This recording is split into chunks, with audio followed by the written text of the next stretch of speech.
Selamat pagi pemirsa, kembali lagi bersama saya Elin Tamaya dan rekan saya Mabelta di Kilas Exos News yang akan selalu memberikan berita aktual dan terpercaya.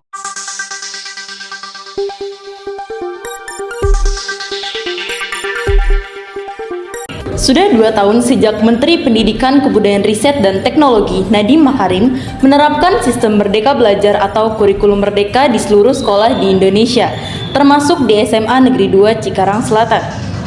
Kurikulum ini digadang-gadang sebagai penopang minat bakat pelajar dengan tujuan memerdekakan mereka dalam proses belajar.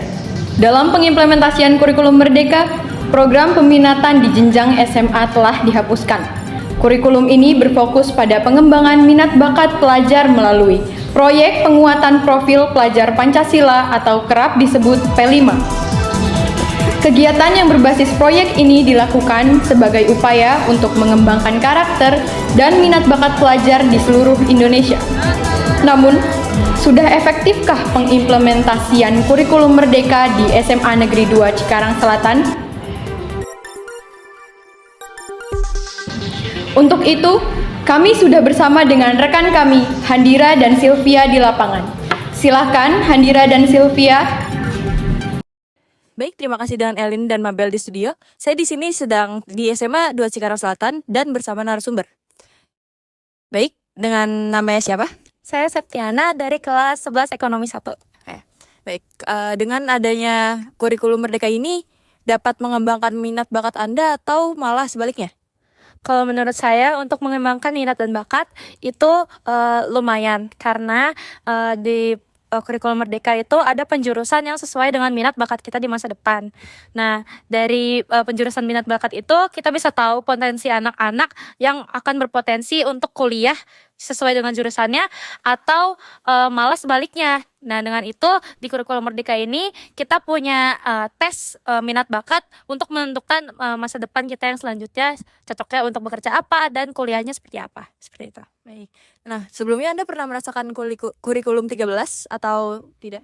Sebelumnya untuk pada masa SMA ini kita belum pernah merasakan karena baru berlaku kurikulum Merdeka itu di SMA ini. Mungkin terakhir kali saya merasakan itu pada masa SMP saya.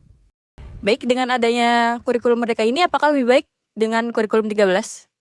Kalau menurut saya, kurikulum Merdeka ini punya kelebihan dan kekurangannya masing-masing. Kalau dari kurikulum Merdeka itu kita punya potensi untuk minat bakat kita di mana, jadi kita lebih mengetahui kuliah apa yang kira-kira cocok untuk kita. Kalau untuk kurikulum 13 menurut saya jurusannya lebih kompleks dan lebih kita bebas untuk memilih kuliah kita karena jurusannya itu kayak seperti IPS atau IPA. Jadi kita kalau untuk kuliah itu bisa bebas untuk milih jurusan apa.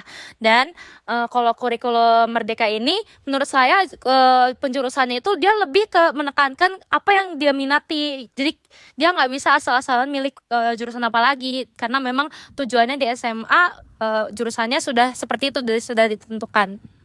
Baik, terima kasih. Baik, terima kasih. Bagaimana dengan Handira di lapangan? Baik, terima kasih. Sebelumnya selamat pagi. Di sini saya langsung melaporkan dari SMA Negeri 2 Cikarang Selatan. Sekarang saya sudah bersama narasumber. Sebelumnya boleh tahu namanya siapa? Vira. Naila. Oke, jadi menurut kalian kurikulum Merdeka ini menyusahkan atau malah membantu kalian?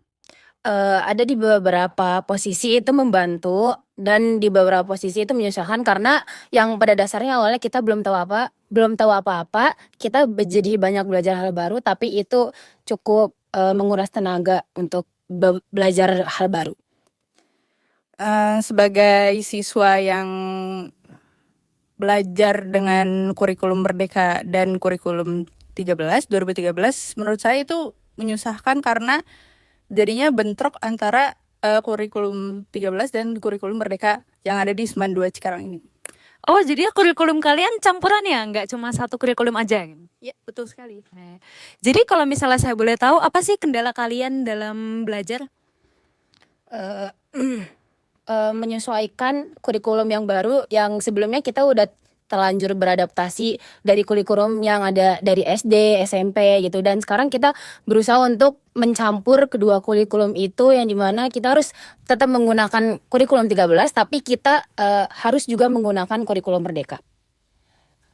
Kalau kendala yang paling dirasakan tahun ini dan pas masuk SMA ini tentunya tugas-tugas yang mengharuskan kita bekerja sama dengan satu kelas untuk nilai yang kita nggak tahu masuk di rapot atau enggak.